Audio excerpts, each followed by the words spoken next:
So Jan has asked me to just give you some reminders about how to use your Zoom platform. If it suddenly disappears, you probably have a line of programs that are open in the bottom on the bottom of your screen. And one of them will look like a little video camera in a blue square. So if your platform suddenly disappears, click on that little blue camera and you'll be able to bring it back up. To mute or unmute yourself, you hover over the bottom of your screen and there's a picture of a microphone at the left, and you can click on it to unmute or to remute yourself. If you want your picture showing, you can click on the little video camera next to the microphone to enable the camera or to disable the camera. We have the chat function that would be to the right of the video camera. We are going to be accepting questions in the chat. When you send a question in the chat, make sure you direct it to Amy Shamrow. The chat is being closed for private communication, and we're not running it publicly because we don't want to distract from the messages that our speakers are giving. Amy, was there anything else I needed to cover? I think that's it. I would just add that I'll be watching for the questions, so please do direct them to me, but we are going to save the questions for the end. There's a lot of presentations, so your question might even get answered before the Q&A. So just be patient and we'll get to the questions eventually. So even if you enter it early, we won't forget about you. Okay, I've been asked about how to use the iPad. You'll get your meeting controls by touching your iPad screen. To get into the chat, you have to click on the drop-down menu. And since I don't have it open in front of me on my iPad, I can't give you any better directions. Is it the 3 buttons too, or the 3 dots? I don't remember. It's at the top right of the screen to get the drop-down menu. Top right, 3 dots. Okay, that's what it is. Top right, 3 dots. Okay. Also, do they know when they're doing chat, do they have to change everyone to Amy Shamrow? If they change to Amy Shamrow once, it should stay there. Mm-hmm. Beth, did you hear that or not? What? I can't I hear said, you, but I heard, did I get muted? Hold on. No, I said if you change to Amy Shamrow once for the chat, it should stay there throughout the night. All right, was there another question? I'll begin. Welcome. Give me a thumbs up if you can hear me, Amy, please. All right, good. I'm Jan Van Gass, the current president of AAUW of Michigan. And we're so pleased that so many of you have chosen to join us this evening for this important discussion. Next slide, please, Danielle. I would like to introduce the various people that will be speaking tonight. Elizabeth Haynes, who we've already heard from in terms of all the Zoom protocol, is on the AAUW Board of Directors, and she will be speaking from the perspective of AAUW National. I will be speaking from the perspective of AAUW of Michigan. Judy Punchakar, president of the Marquette branch, will be speaking from a branch perspective, and Danielle Baird, who is AAUW of Michigan's co-membership vice president, will be speaking from an individual perspective. Leah Monger, AAUW of Michigan co-membership vice president, will discuss frequently asked questions and answers. We will then have the individual questions, and you will direct those to Amy, and then we will answer your questions and share your comments in the order that they are put in the chat.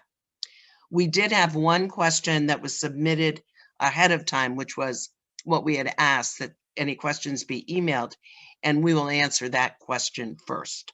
And then we'll end the evening with a discussion about voting, what the timeline is, how you vote, and voter turnout. Next slide, please. Our ground rules for this evening are that we listen respectfully, we listen attentively and actively, we listen to understand, respect differences of opinion, commit to learning, not debating, and put your questions or comments in the chat. And now I would like to introduce Elizabeth Haynes.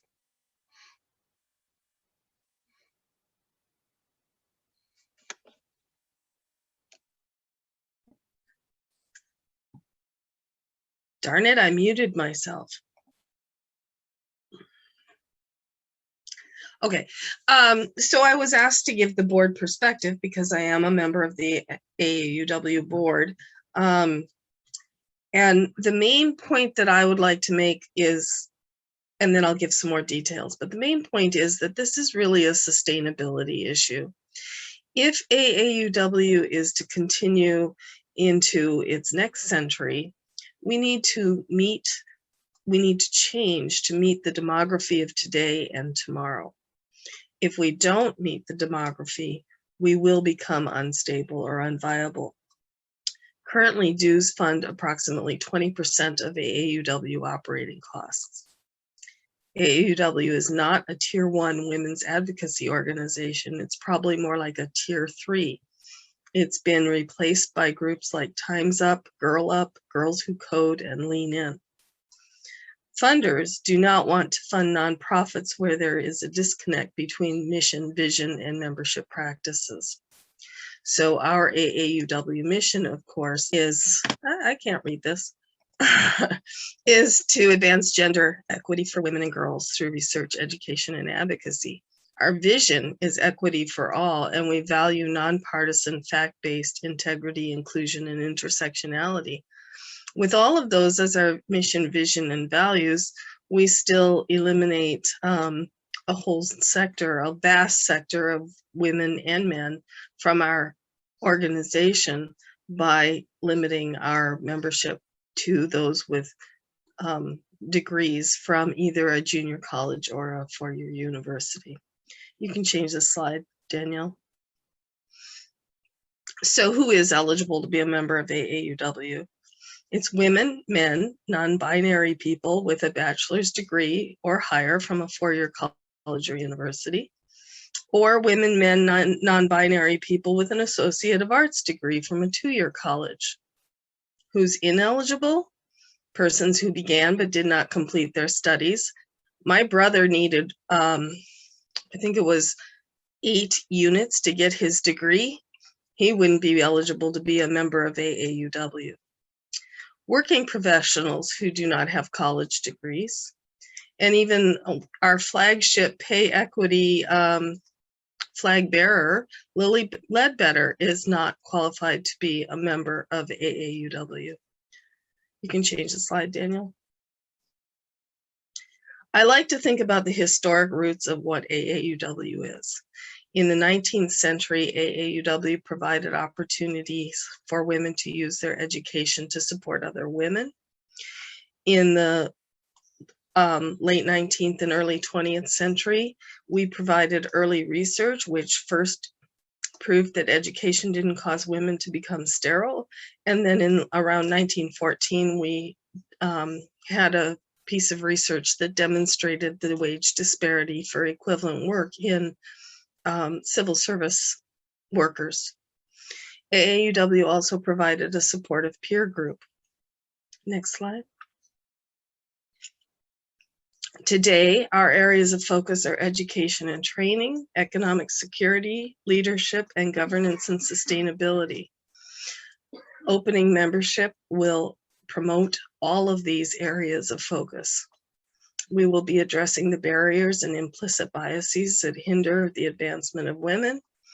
We will be working to ensure livelihoods for women. We will continue to do all of these things. We will be working on closing that gender gap And we will definitely be ensuring the sustainability of the AUW. Next slide.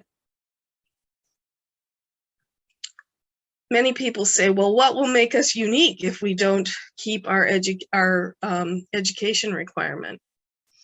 Well, we are unique because we are unique in the ways that we advance equity. We are unique because of our well documented research, because of our policy and advocacy, because of the fellowships and grants. This coming year, we'll have offer grants to 269 women and men, I think, for an amount of $4.8 million. We have our wonderful programs that directly support women like Nick Whistle, Start Smart and Work Smart. And we continue to have that grassroots membership impact at the state and federal level through our lobbying activities. Next slide. Opening membership and being more inclusive will promote diversity. We need to be a diverse organization. We need people from different perspectives and backgrounds to meet our mission and address society's needs today. Our vision, equity for all, our membership practices should align with that vision and goals. And remember that today there are alternate pathways to education, including on-the-job training, career technical education, and life experience. I think that's my last slide, isn't it? It was. So I will be around for the whole program, and if you have any questions that you want to ask me, you can send them in through the chat. Next up is AAUW of Michigan President Jan Van Gass, and she will be talking about our AAUW of Michigan perspective on opening membership. Thank you, Beth. Next slide, please. The AAUW of Michigan Board of Directors unanimously voted at our February 2021 board meeting to support the proposed bylaws amendment that will open membership to all, regardless of degree status. After the branch president's meeting on March 31st, I sent a letter from the board to all branch presidents. We work hard for the AAUW vision of equity for all and the mission of advancing gender equity for women and girls through research, education, and advocacy. But so do others, including many without a college degree. Are we missing out on their energy, their ideas, and their help? Our membership bylaws do not reflect our inclusive mission. Here's some history that may surprise you. Beth gave some history, and I'm also going to give some history. Until the late 1940s, only women with four-year degrees from a very small list of accredited, very elite universities could join AAUW. AAUW used to vote on prospective members with all of the implications of what that means. The World War II years broadened AAUW's vision, and all women with four-year degrees from any accredited schools were invited to join. Applicants were required, however, to present their degree certificates. In 1963, AAUW eased membership requirements, allowing degrees in fields such as home economics, nursing, and education. The next requirements to be dropped were accreditation and proof of degree. In 1987, men were allowed to join. In 2005, those with an associate's degree or an equivalent degree became eligible for membership. In 2009, AAUW's newly approved bylaws changed the organization's purpose from uniting graduates of different institutions for practical education work to, quote unquote, promote equity for all women and girls. Now, in 2021, most membership requirements have been eliminated and only one remains, that of the two-year degree. Next slide, please. We are an organization that promotes equity Yet we do not treat non-degreed individuals as equal. As Beth said, Lily Ledbetter, Eleanor Roosevelt, Malala, and Oprah Winfrey wouldn't be able to join our organization. Actually, Eleanor Roosevelt could after she was given an honorary degree. So the mothers who could not go to college themselves, like my own mother, but did everything in her power to send her daughter to college, or that friend that you've had a discussion with about AAUW membership, only to find out at the end of that discussion that they don't have a degree. New people might join to help with AAUW projects and events, bringing fresh perspectives. AAUW needs to include members with diverse backgrounds and perspectives to meet our mission of advancing gender equity and society's needs today. We have the same vision for the future of all women and all girls. We should work together, and we can do that more effectively if we welcome everybody. Also, in order to provide support for those excluded or marginalized, we need to stop excluding and marginalizing. We need to live our mission and vision. The younger generations don't view our restrictions receptively. We believe that they're more likely to join organizations with open membership working for similar girls. The educational requirement is counterproductive to recruiting diverse members as well as younger members. Times have changed and society has changed. AAUW strives to meet our mission and society's needs today.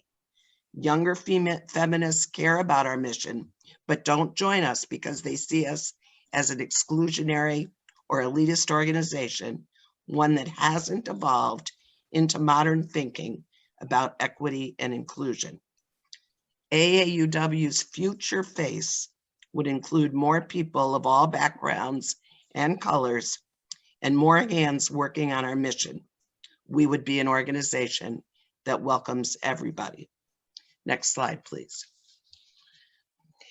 As Beth said, one of the things that's unique about AAUW is its breadth of programming, research, policy and advocacy, fellowships and grants, and most importantly, a grassroots membership.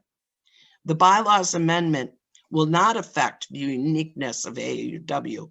It won't change your local branch's involvement in your scholarships or interest groups. It won't change the mission of your branch.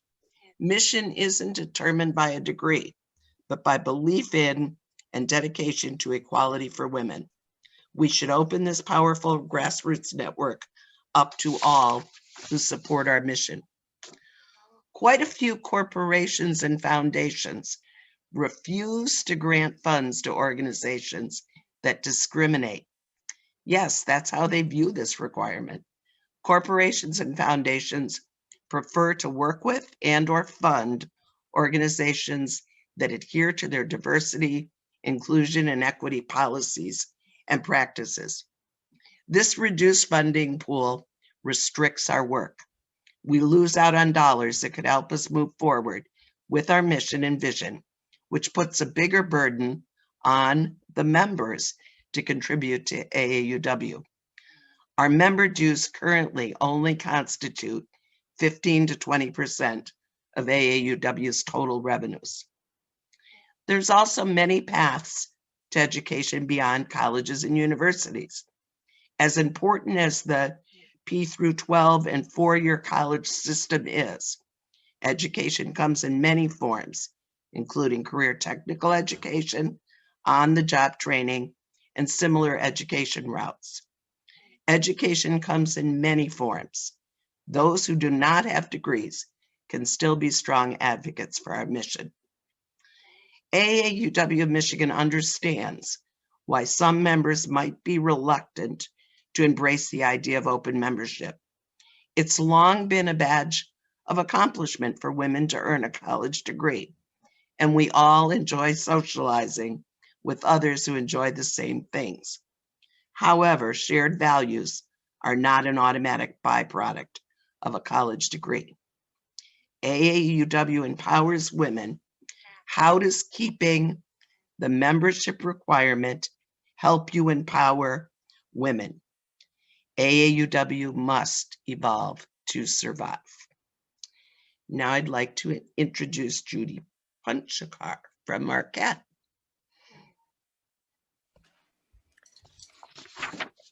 Thank you for inviting me to share the perspectives of AAUW Marquette branch members in their own voices. So next slide, please. We have, next slide, please. Thank you. We have 46 members and 17 members participated in our open enrollment discussion last week. 3 members sent their positions through email, and please write to me if you would like a copy of our Zoom recording. The link to the Zoom recording is available. And the entire program was just transcribed by me. And I have the video times of quotes are approximate. And I think, next slide, I think you'll agree with me that the conversations about open membership are not easy. And I admire and respect the authenticity of AAUW Marquette branch members. And I think you will agree that the breadth and diversity of comments provide evidence of the camaraderie, trust, and friendship that we share. And I am grateful for the passion in our voices and the willingness to speak of our deepest values and heartfelt thoughts. So of the transcription, and I transcribed every word that I'm using in tonight's presentation, 41.4% were from the no position, which is against the elimination of the degree requirement, and 58.6% of the words were for the yes position, which is in favor of open enrollment, open membership. The number of participants, there were 17 AAUW Marquette members who participated. 5 persons were opposed to the open membership, and 12 members were in favor. So it breaks out to 30% to 70%. On the PowerPoint, I put the positions 50-50 because this is a yes/no vote. And so of the 26 statements that are being presented tonight, half will be in favor and half will be opposed to the open membership issue. Next slide, please. There are 8 main points, and the first one is identity. And so in the voices of the members of my branch, no, I think who we are is intrinsically one of the most important things we have. We are university women.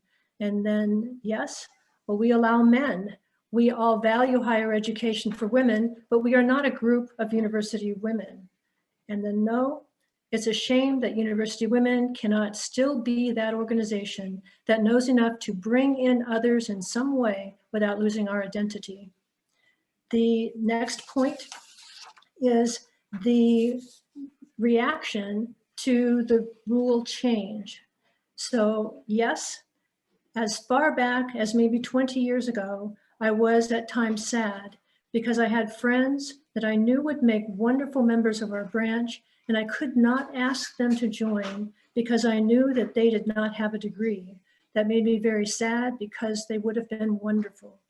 And then no, AAUW leadership perception is that we are at odds with our own mission because of how we have our membership structure. And I disagree with that. So the 2 points here are disagreeing that we are at odds with the mission and also with the open membership structure change. That's up on the ballot now. And then yes, if we are going to advocate in the areas of gender equity, economic security, education, and advocacy, then I think we have to advocate for change and open up our membership. I am telling you that I voted no 2 times before, but the world is different now. The third point is on standards. I am involved in several organizations that are international that have opened themselves up to everyone, and unfortunately have drawn in some people who want to bring things down and take over organizations and conform them to their way of thinking.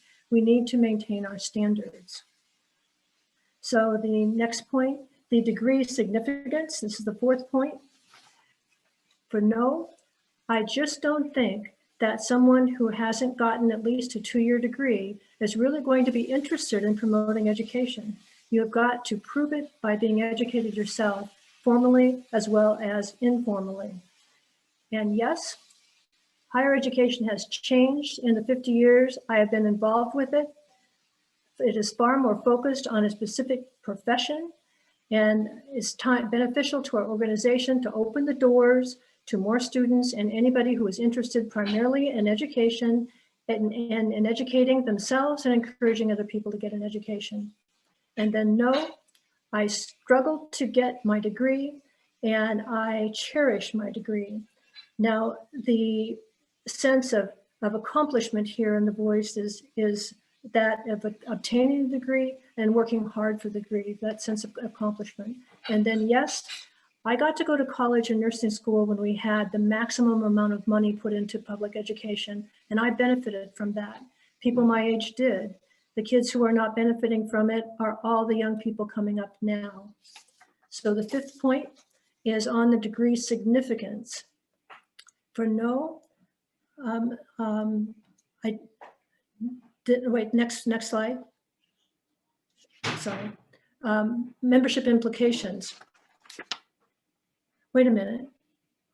Yes, this is right. Membership implications. So for yes, I would like to include people who are interested in the same things we are interested in. We have all kinds of people contributing to this world.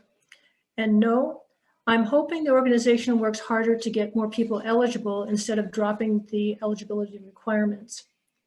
And then yes, membership requirements have changed. So the person went on to say in the last 20 years, we've had the bachelor's requirement was changed then to an associate degree requirement, which was then we opened to men. And so the time now is that we need younger people. So there's the requirements have changed and it's time for another change. So no, I don't see having the membership be people who have obtained their college degree as discriminatory or exclusive. And then yes, I want more people joining together with us to support higher education. And no, I don't think opening up is going to help us financially or significantly change our membership. I don't think we're being realistic in these expectations. So then the next slide is on the political correctness. This is point 6. So no, AAUW is trying to do a membership grab. It's being used as a tool and a message as a way to open the doors, get more members in, and maybe look more politically correct. And then yes, we need the money and more members in order to do and impact what we want to do. If people, regardless of degree, have our values, then strength is in numbers. I think that that's the reality here. Yeah, it's a membership grab, but I also see the political reality. And so the next point 7 is on values. So equity, 2 statements in favor. I strongly encourage you to consider the equity values of AAUW and how important it is for us to be able to support those members who are attempting to get a college degree, but for many reasons are not able to complete it for lots of reasons beyond their control.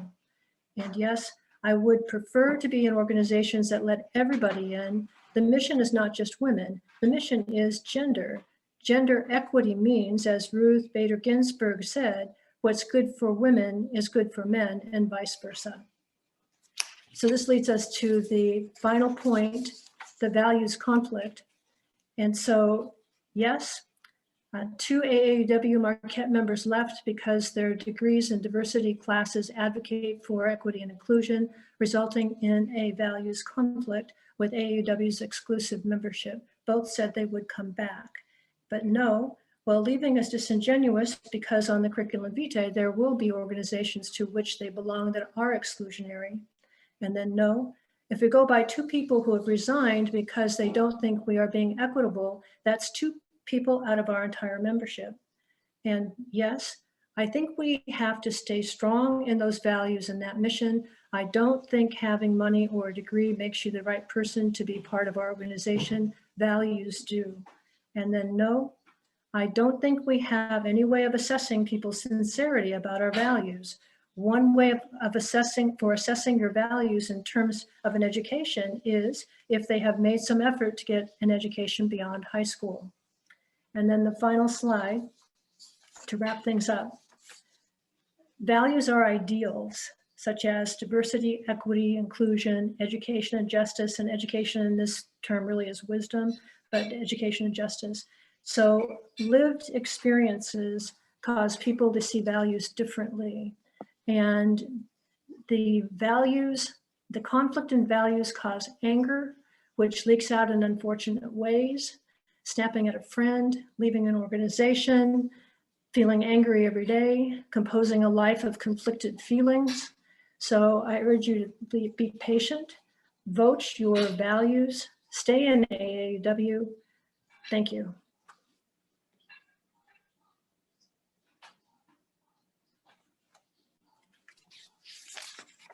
All right, thank you so much, Judy. My name is Danielle Baird. I'm a member at large within AAUW, and I am the AAUW Michigan co-membership vice president. Tonight, I'm going to be speaking a little bit about the individual perspective. I'm really going to be speaking from my experiences. I can't speak for other people, but I'm going to share with you some of my thoughts on open membership.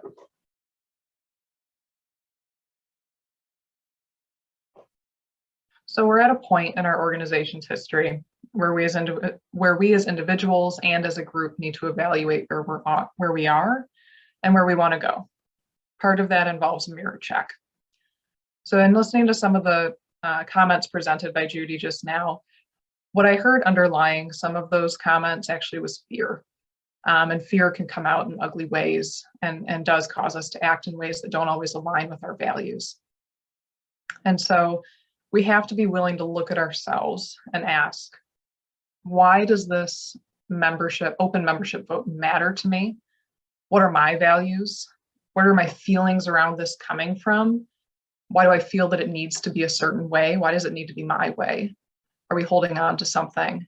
Why am I holding on to it? And what does letting go of something feel like? So back when this came up for a vote the last time around, I had just gotten my degree. I was on the fence about this one and was actually really leaning towards voting no. It was my boyfriend at the time, who eventually became my husband, that held up the mirror for me and called me on that. He knew that voting no on this wouldn't align with my values when I consider being connected to others, being inclusive, and really working towards an equitable future are things that I hold quite high on my list of values. So when I did take a step back and I did that mirror check after he brought that up, I realized that maybe I was holding on to something with my degree, and maybe I was putting a little too much pride in that degree, when at the end of the day, we have to kind of let go of that illusion of self. And that degree is a degree, and that's something that we can be super proud of our accomplishments, and it is an accomplishment, and we can honor that experience. But at the same time, there was maybe a level of pride there for me that was keeping me from living out my values and wanting to connect with others. So like this slide says, this is more than a mirror check though. We need to take a step back and look around the edges of the mirror. What's beyond the mirror? What's outside of the frame? What is it that you hear others saying? What are we as an organization? Because it's not just individuals, it's a group of individuals. So what are we holding on to as an organization? And by opening up membership, what do we lose as an organization? What do we gain? What do we value as an organization? And are we living up to those values? And so as we continue to look outside the mirror, who are we not hearing from? Or maybe we should phrase it as, who are we not listening to? First of all, very much like Jan, we're missing my mom. She attended community college for a little bit when you didn't necessarily need a college degree to get a good job. She discontinued her studies after she found a job that didn't require a degree. But she did everything to make sure that my brother and I went to college. And I wonder, would she not have benefited, though, from being around others who had been through college and maybe found a support system so that she could better understand what I was going through when I was in college? Because it was challenging at many times. And while I will have to say that given my relative privilege in life, which I'm very thankful for and I recognize, going to college wasn't as hard for me as it was for others, but I absolutely still faced challenges that are maybe just different than others. So was her experience as a mother sending her daughter to college not good enough to be included as a full member? And again, as Jan said earlier, We're missing the voices and experiences of the single moms who are returning to school, the women who are saddled with the majority of the student debt in this country. And they decide to not finish school and not incur more debt to go because it is truly crushing. And we're also missing the voices of the women who really want to go to college but face many barriers to attend. So what does this mean for us, though, as an organization? It means that we can't really remove the barriers that we can't see and don't understand. And while maybe we have the e-affiliates and community memberships, I'll tell you that I've been an e-affiliate and it's confusing at best. I didn't really ever understand where my role was in the organization or what it really meant to be an e-affiliate. So it's not enough. And so let's dive into a little bit of why it's not enough. I think that most people really truly want to be helpful to others, and it's a good thing, and it comes from a great place. But I've also been around long enough to know that the quickest way to make somebody feel inferior to you is to do something for them rather than with them as a partner working towards a collective goal. And that's what we're really getting at here if we drill down on why we aren't allowing all women to join and vote in AAUW. Because we're the ones with degrees, right? And that means we must know best. And that comes from a really good place, but we do know better than that. And a word that Jan brought up earlier is elitist. AAUW is being called elitist at times by people who are critiquing our membership requirements at this point. It's a word that people really don't like. People really hate being called elitist. It stirs up all kinds of uncomfortable feelings, but we should pull up a chair for that discomfort and sit with it for a little bit and really truly sit with it and think about where is that coming from? Why does it make us so uncomfortable? But what do people actually mean when they call a group of people elitist? What are they getting at? What they're saying is that someone's attitude, their words, or their actions make them feel less than, that they're not good enough, and that they should feel shame for not having something that another group does. And those who are called elitists usually feel some shame when they're called that. And generally when we feel that shame, we frequently respond with anger or sometimes we retreat. And when we look at the state of our country, we see a lot of vitriol being aimed at those with degrees and the quote liberal elites. And maybe there's good reason for that. Maybe there is some pervasive shame in our country around education or a lack thereof. And when I do my mirror check, I think I'd rather be on the side of those working to dismantle that ugliness that is shame and anger and fear. I think that AAUW has an opportunity to dig deep into that work and dismantle that shame by bringing people into the fold regardless of degree status. By excluding any group of women from full membership in AAUW, just like the image that you see here on the screen, how are we any better than those who told the suffragists that their husband's vote would represent them? I really believe that there's no other solution than offering full voting and participatory rights to all members. I can tell you that this is a sticking point for many women my age when it comes to joining AAUW.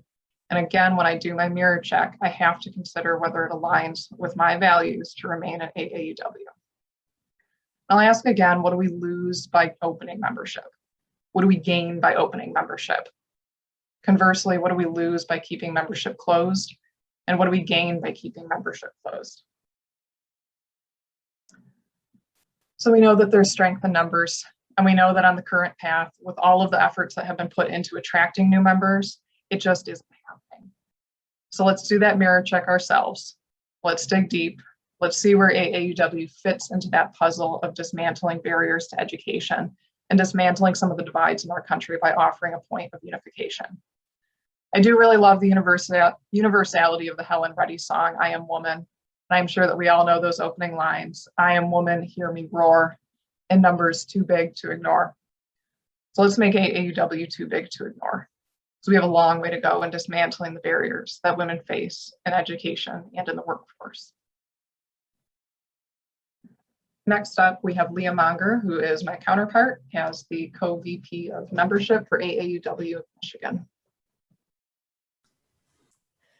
Good evening.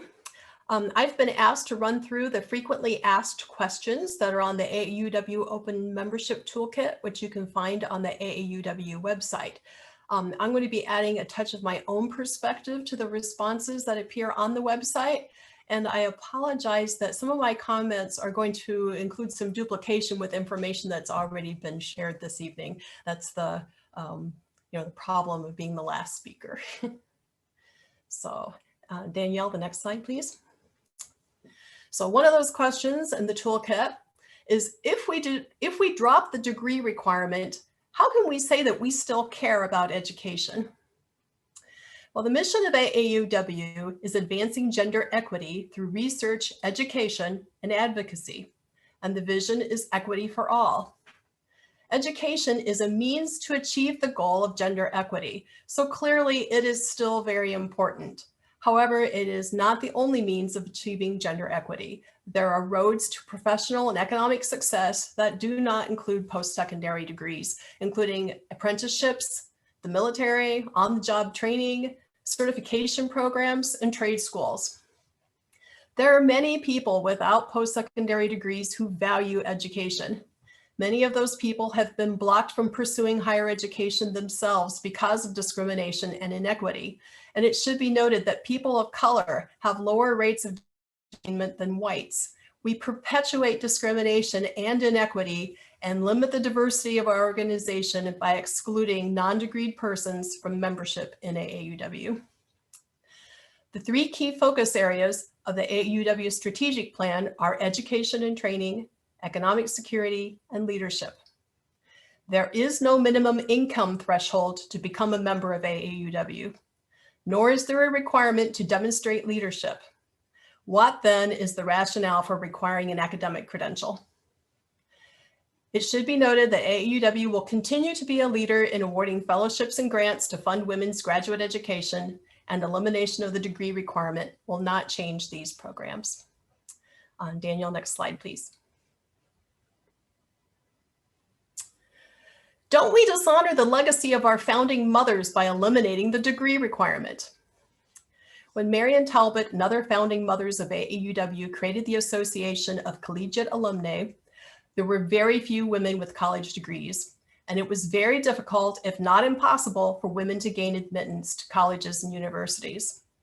Our foremothers worked to remove the roadblocks to higher education for women. Today, more women than men earn degrees at all levels, from associate degrees to doctorate and professional degrees. Clearly, we live in a very different era. If Marian Talbot were to form AAUW today, she would recognize that the continued battle for gender equity needs to be fought on multiple fronts. Women without degrees need to be able to work toward their own equity alongside their sisters with degrees without feeling that they are inferior and hold second-class status. AAUW is about empowering women. When we exclude someone from membership because they don't meet the degree requirement, we are exclusionary and disempowering. Would our continued adherence to the degree requirement really honor our founding mothers? Next slide, please. Do you really think dropping the degree requirement will result in increased membership? Actually, I don't think anybody is expecting a substantial increase in new members if we drop the degree requirement. Expanding membership to men in 1987 and associate degree holders in 2005 had negligible effects on membership numbers. The rationale for eliminating the requirement is to align our policies and practices with our stated mission of advancing gender equity and to live up to our stated values of being principled, inclusive, and intersectional. Next slide, please. Whoops, I went backwards on my own. Won't dropping the degree requirement end what is unique about AAUW? Well, I guess you can say that the degree requirement is unique to AAUW. You could also say that it makes AAUW an outlier among organizations that are devoted to equity and inclusion. I personally want to belong to an AAUW that is known for its breadth of programming, research, policy, advocacy, fellowships, grants, and inclusive grassroots membership that can be mobilized to advocate for full equity, including and equal opportunity in education in the workplace. Inclusion is supposed to be one of our core values in AAUW. Why would we want the exclusionary policy of the degree requirement to be a unique hallmark of what AAUW represents? Next slide, please. Won't we have to change our name if we drop the degree requirement? And I have to say, this is the question that I personally have heard the most among our membership here in Big Rapids. Much of our identity as an organization is tied to our name, and there is no plan to change the name. It is worth noting that the name is already less than accurate. AAUW works internationally and is not just in the United States. Member dues constitute, as we've heard before, only 15% of total revenue for the organization. So AAUW is more than a member association. Strictly speaking, AAUW has not just been for university women to the exclusion of college graduates, and associate degree holders were granted eligibility for membership in 2005. There are men and non-binary people who are AAUW members, not just women. AAUW is well respected and holds a high profile for its advocacy and research. We do not want to lose this name recognition. Many organizations are known by their initials and rarely use their full names. For example, NAACP and YMCA. There is no reason AAUW should change its name. Next slide, please. I joined AAUW to be with like-minded women. Won't allowing non-degreed members change that? I am very happy to say that I have not actually heard anyone say this. And I frankly find this statement to be antithetical to the values of both academia and AAUW and a poor defense of the degree requirement. I work in higher education, and we are certainly not in the business of promoting homogeneity of thought. On the contrary, we can encourage a growth mindset and strive to promote critical and diversity of thought to generate new ideas and create new knowledge. To place yourself in an information bubble with people who all have the same thoughts and opinions shuts out diverse voices, leads to groupthink, and doesn't permit other, possibly better ideas, more ideas to emerge. Gender diversity can only strengthen AAUW, or greater diversity can only strengthen AAUW and our ability to advance equity to everyone. The educational requirement disproportionately prevents people of color from becoming members. According to the US Census in 2016, 46% of non-Hispanic white women aged 25 to 29 had completed 4 years of college. For African American and Hispanic women, the numbers dropped to 25% and 31% respectively. The degree requirement creates a structural inequity that effectively prohibits 54% of non-Hispanic white women, 75% of African American women, and 69% of Hispanic women from becoming AAUW members. I think those numbers bear repeating. 54% of non-Hispanic white women, 75% of African American women, and 69% of Hispanic women are automatically excluded from AAUW membership because they do not hold degrees. Those are stunning numbers. This discrimination may be an unintended consequence of the degree requirement, but it should concern us nonetheless. Next slide, please.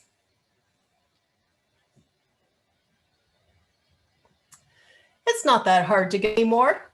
Why can't they just get one? Well, this initial is patently untrue. There are substantial barriers to obtaining a degree, and not everyone is well equipped to get around the obstacles, such as the rising cost of tuition, inadequate financial aid, lack of quality childcare, elder transportation, working multiple low-wage jobs, being a first-generation college student and not expect, language barriers, etc. And don't forget that women graduates are burdened with 2/3 of the national student loan debt, and thanks to the gender pay gap, it will take them longer to pay back that debt than their male counterparts. Many would-be students are reluctant to take on that level of. As to the question posed on this slide, why should every prospective member have to earn a degree? Today, there are career paths that were not available to women when AAUW was founded: firefighter, pilot, entrepreneur, politician, manufacturer, and more. While these jobs might not require a degree, they do require a commitment to learning. Next slide, please. AAUW has been this way for a long time. Why do we need to change now? Well, time has not been standing still, and our society has been rapidly changing. AUW is in a much different place than 30 years ago. If we really want to preserve AUW's long legacy, we need to adapt and reinvent ourselves. Generation Z is the most diverse generation in history. This is a generation that builds social justice. This cohort and millennials view the educational degree requirement as elitist and out of sync with today's feminism. The average age of AAUW members is 72.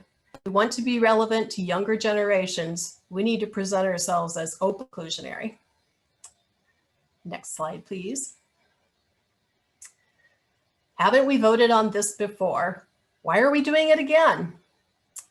Yes, this issue has been voted on before, and now we have another chance to do the right thing. The degree requirement made sense when AAUW was created, but now it is counter to our mission. AAU has been on the right side of history.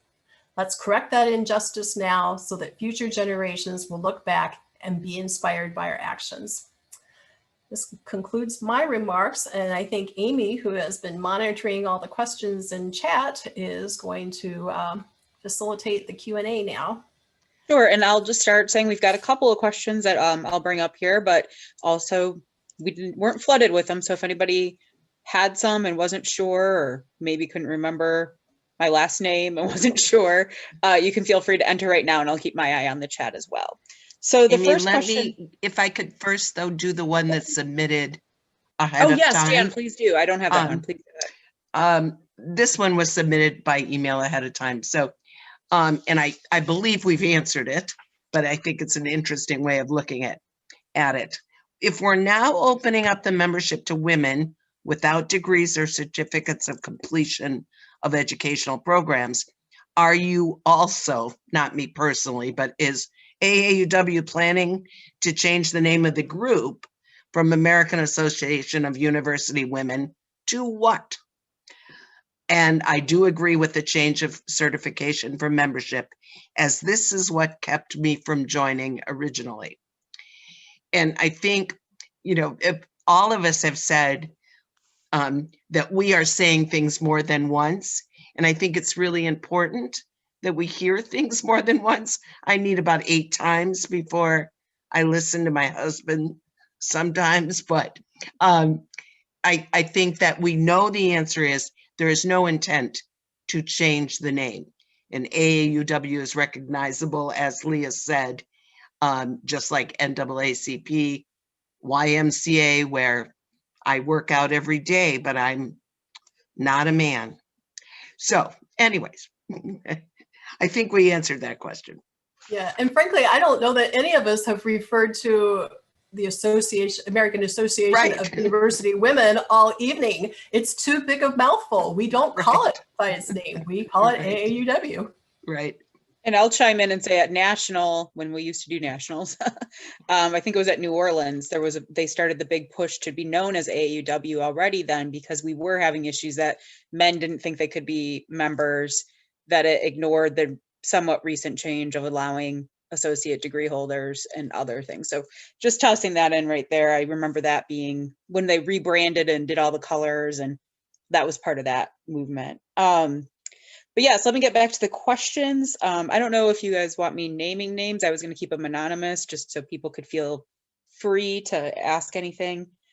But kind of going back to the timeline that was presented, the point was made that when AAW was founded, women of color were not allowed to be members. And the question was kind of do we know really when that opened up a little? Was that after the kind of interview process portion of being a member around World War II, or was it even later than that? Or is that something that we still don't talk about enough? So does anybody know if there's an answer to that? I wonder if Beth has that history. I'm thinking that because there was so many elitist universities initially, that, you know, that really was probably not when we did not admit women of color. Muted. I'm muted. Unmuted. I think it was in the 60s. Oh, thank you, Ruth. Thank Thank you. That's you, what I Ruth. was gonna say. Okay. So there we have it, 80 years after it was founded was when we finally opened up to degree holding women of color. So another question I had was pretty simple one actually, and Jan, I think you can take it, is where can we find the recording of this? Somebody noticed we were being recorded, and where can we find it, and maybe some ideas on how it could be, the recording could be used. Yes, it will be on the AAUW Michigan website. And also we have a YouTube channel that links from the website too. And I think, this is probably the 5th time I've done one of these, not speaking, but listening, that it would be a really good branch activity. Even though we're getting along in the voting period, but. Yep, and that's a great point. I don't know, I know my branch does a newsletter and sometimes does email blast, so you can always share the link that way too if you all are keeping in digital communication to hear the presentation. So another kind of comment / question that we had was, well, I guess I'll share this first one as a question. There was a bit of a comment kind of mixed with a question as another one too. That it was pointed out that we're a member of the United Nations Commission on the Status of Women, and that works for women worldwide for gender equity. So first of all, already going beyond America, but also that most of the women that we're working to advocate for in that sense don't have degrees.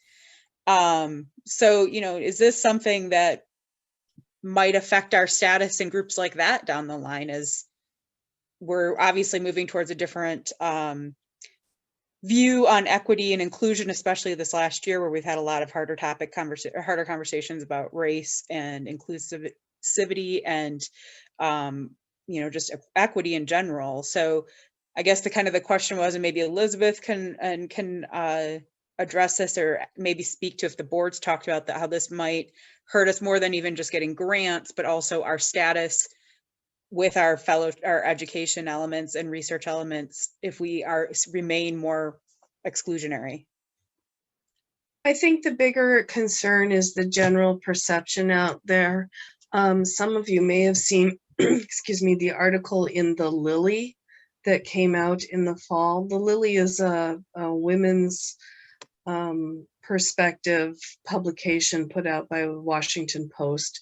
And this particular article was focused on the problems in women's organizations, most specifically now, but also AAUW was mentioned as being an elitist organization and also having problems with the way that the staff is treated. They did speak to one former staff member who apparently didn't have a great experience. I will say that AAUW has some very long-term staff and the staff is very diverse. And the article in the Lily did not talk to any current members of AAUW until after the fact. But the point is that we did not come off well in this particular article because we were seen as an organization of mostly older, mostly white women who don't want to embrace young people or to permit diversity in our ranks. And we need to change that perception. That's a good point. There were a couple of other organizations mentioned in that article I remember as well, but AAUW is one of 3 that was focused on that. That's a good reminder. I think that made the rounds about a year ago. So that's quite relevant as well. Yeah, so I think that's all I've gotten for questions. There was one, and Mary Ellen, I'm sort of calling I kind of on just you. wrapped Mary Ellen's into the UN question because that's where it started. Okay. I was So, just thinking but- maybe she could share more about. And I'm happy to, so I was global. just going to say, there's been both Mary Ellen and Janet have shared some perspectives. So if we wanted to open the floor to have them elaborate. The both of theirs were questions that Right. had been involved. So if anybody wanted to elaborate on that question or ask for further information on the questions, whatever And- you want to do, Jan. Mary Ellen, do you have anything to add, or? She's still with us. And Okay, Ann Wolf has been raising her hand. okay. I can't see everybody, so, Right. all right. I Yes, think she's muted. Can she unmute herself or does she need a? She can should be unmute. able to unmute All herself. right, great. Can you hear me? yes. Okay, I just wondered, why is our basic value just equity? Why aren't we also directing our values towards lifelong learning and enlightenment? If we're an education directed organization, why are we simply stating equity when we should be It's- also saying lifelong learning or developing ourselves to our fullest or something like that? And it's equity for women and girls through research, education, and advocacy. So there's the education piece. But I think education should be not, I don't believe in, I am actually going to vote yes on that, dropping the requirement, but I think something promoting learning, developing yourself to all you can be, developing, being aware and educated should be up front and center, not as an auxiliary sort of thing. Okay. Mhm. Should be up front and center with equity. That's a really good point. I hear what you're saying, and what I hear you saying is that, it's lifelong learning, and within the scope of education, we're not just talking about formal degrees all the time. There is lifelong learning. There are other forms of education that take place through experience, through knowledge sharing that doesn't necessarily always come from just a traditional college or community college experience. And that's very true. And I think that, I absolutely agree with you and hear you on that. And I think if you look at the strategic plan, it does have an element of lifelong learning in it. It does, Beth, and also in our public policy priorities Mhm. in terms of, advocating for education. But thank you for that. I'd like to now, and first of all, Really quick, sorry, really quick, Amy. Jan, did you had called on Mary Ellen to speak and she's Oh, is waiting. she willing to? Yeah. Okay, Okay, I'm Mary Ellen Burke. there you are. I didn't know where you were.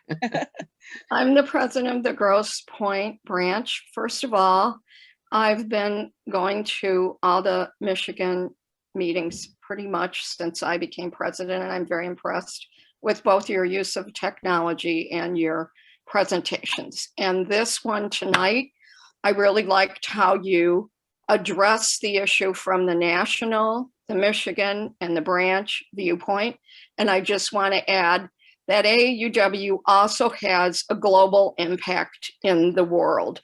AUW is a member of the United Nations Commission on the Status of Women. They had their 65th meeting in March, 2 weeks ago. I went to 60 presentations from women virtually who were sitting in their office, in their house, or wherever, from Nigeria, Australia, Japan, Hungary, Denmark, New York, California.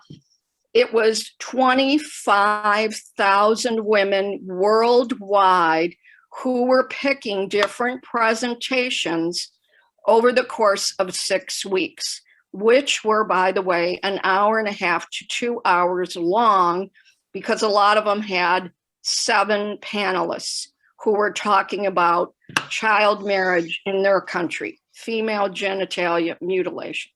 The AUW had a presentation which was about how COVID has been affecting minorities in the United States, and the two presenters were fellowship winners from AAUW grants.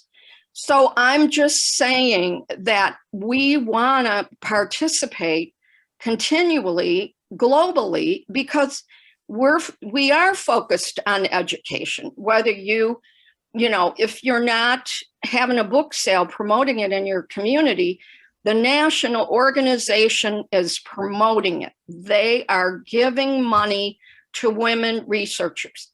The COVID Pfizer vaccine was developed by a woman in Philadelphia, and she got second billing on the credit when it went through the news.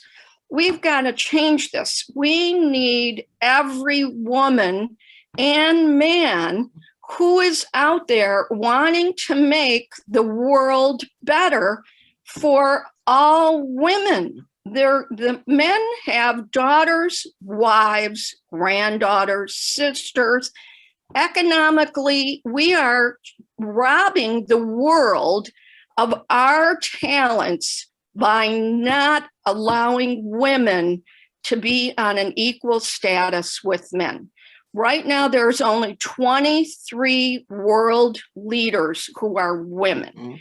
And there's a problem with this, even through technology, because the amount of bullying that is going on more towards women than men through the online system. So to me, why do we want to eliminate other women who want to help us change? If you are a woman in the world who the women in the world are going to change the world. It just is going to take time. And so to me, the value of this is to promote all women to join us in the fight to help change the world for women. Why are we getting all tied up with whether you have to have a degree or not? I have a bachelor's and a master's degree, and I have a military career, and it helped me become a better woman. But I know women who've never had those opportunities or privileges because I have been blessed with having that. I didn't have to work for that. Well, I did have to work for my master's degree, but it doesn't matter. It still is more important to invite people to help you instead of saying you have to be specially educated to fight for women. And I think the founding mothers, that whole presentation, that's what they were about. They were trying to unite as a group to help educate the women in the country, especially, and they succeeded. Right now, there's more women educated than men. So I'm sorry, I'm a paragraph talker and I'm emotionally engaged. Now, so We understand, Mary Ellen. We thank you, though, for your perspective. Yes. We do have Deb Kennedy, who's a board member, did make it. We weren't sure if she was going to. She had cataract surgery. So thank you for her for joining, and we're going to actually hand it over to her really quickly. Oh.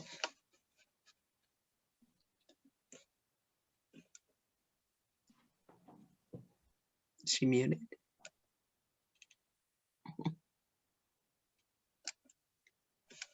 Deb? There she is. I Looks think like you're Deb, muted, Deb. I think Deb may be having some of those audio issues that she was having before. Oh, Yeah, I think so. Deb, okay, I'll see if I can message her. Jan, I'll hand it back to you for a moment then. How's that? Oh, good, There you are. good, Deb. Yeah, that happens when we Skype with England and Ireland and something with a blanket chip in voice. Anyway, I have a big patch on my eye from the cataract, but I'm doing well. I'm just in my pajamas, so I'm not going to show my face. But I think around 10, 12, 15 years ago, Janet or Beth would probably know, the state board instituted something called community members. Some of the branches here may have allowed community members with their bylaws, which is someone or community partner, someone who does not have a degree can become a member of the branch, but not a full-fledged member. They can't serve in it as any officer. They can't vote. They can't be a national member or a state member, but we could let them work for us and have them join us. And that in Downriver was a wonderful program because we had a lot of community members. I think you could have up to 15%, and we had almost that many. But here's what happened. They felt like second-class citizens because AUW did not recognize them for who they were and what they had done. One of them was one of Downriver's top realtors, had her own business. One of them was an editor of our local newspaper. One of them, one of my friends, went to college 5 years but couldn't manage to get a degree out of it. And the stories go on. And probably the best example was someone who had been a marketing director for a company but didn't have a degree. She felt, she tried AAUW for maybe 3 or 4 years, was one of our hardest workers, helped lead, she couldn't be the chair, but she was a co-chair of several fundraisers, was just a fantastic member. And she finally said, I just can't continue with an organization that doesn't see me as an equal. To me, we are about not only equity and inclusiveness, but helping all women and girls to be able to achieve more. And we are denying them that opportunity of helping their community and strengthening our whole society. And so that was just my position on community membership. Oh, and by the way, our own Sheila Blair, who is now our Vice President of Finance for the state and will be on the slate of candidates for president-elect, she would not join because she did not have her degree. I said, you could be a community partner. Nope, she wanted to be full-fledged. And within minutes of getting her degree, she became a member and our finance VP. Now, wouldn't you like some of those for your branches? Thank you. Okay, and Janet, would you like to speak? And then I'm really going to move on to the mechanics of voting.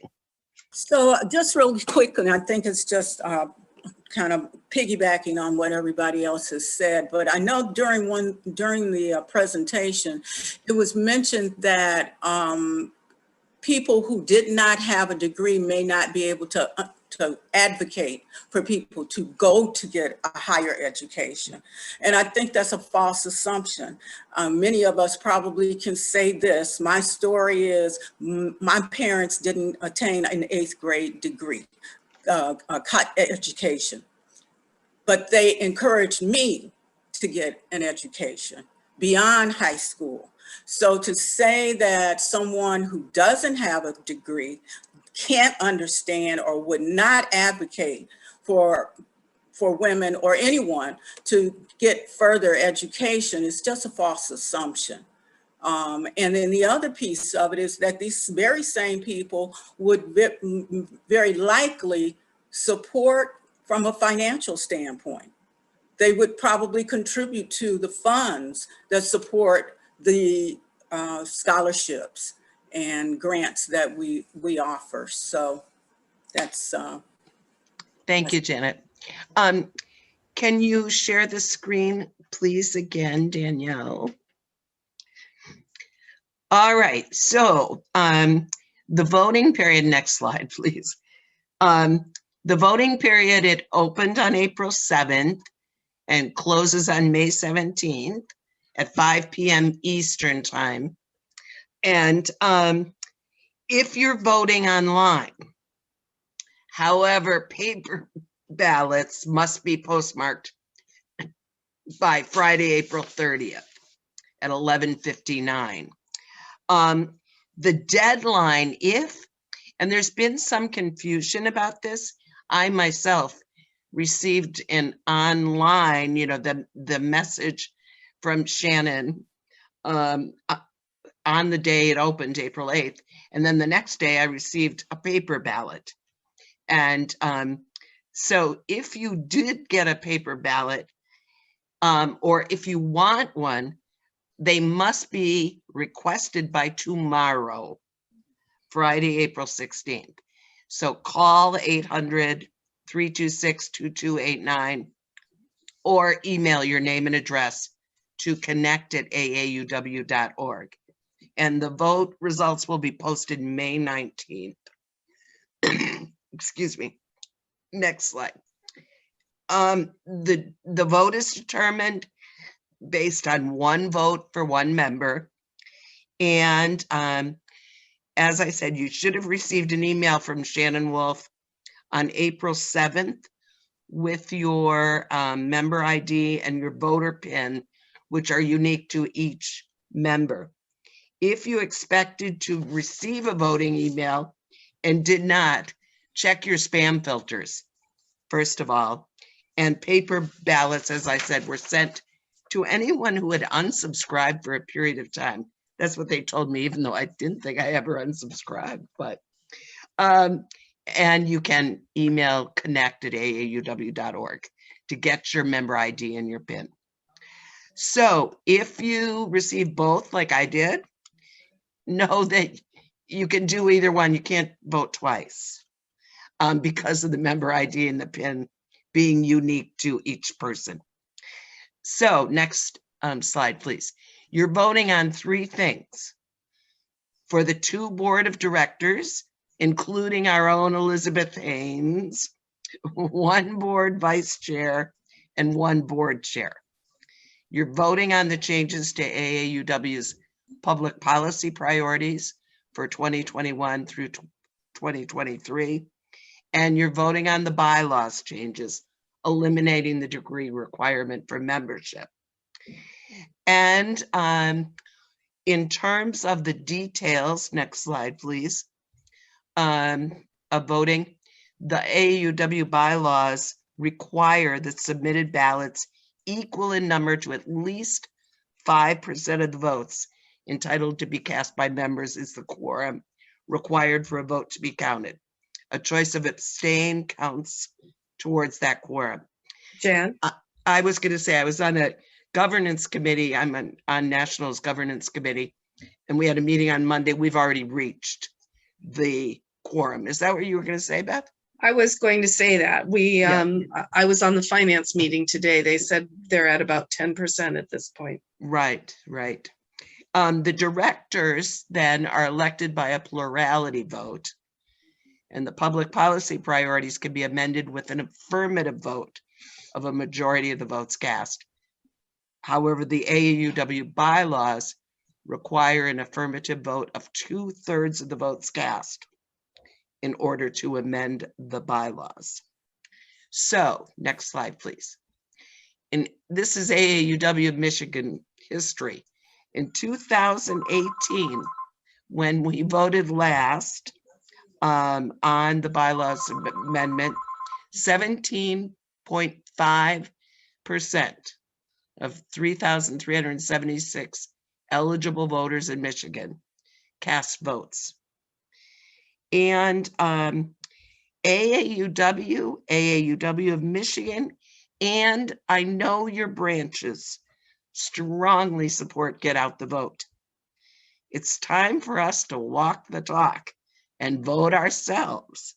We can do better in Michigan than 17.5% of our members. So it's important that you be informed before you vote, and we're hoping that tonight's discussion has helped you to be informed. Make your voices heard. Please vote and spread the word. Call or email 3 of your AAUW friends asking them to vote. And next slide, please. Thank you, first of all. Thank you so much to the presenters. I really enjoyed listening to each of you, and I'm in awe. I really am. Speaking is not my favorite thing, but the rest of the board does a great job. And I appreciate the positive comments that some of them that I saw in the chat. We really thank you for all that you do to support our mission. And we want you to know that every member's vote is vital and valued. So thank you and good night.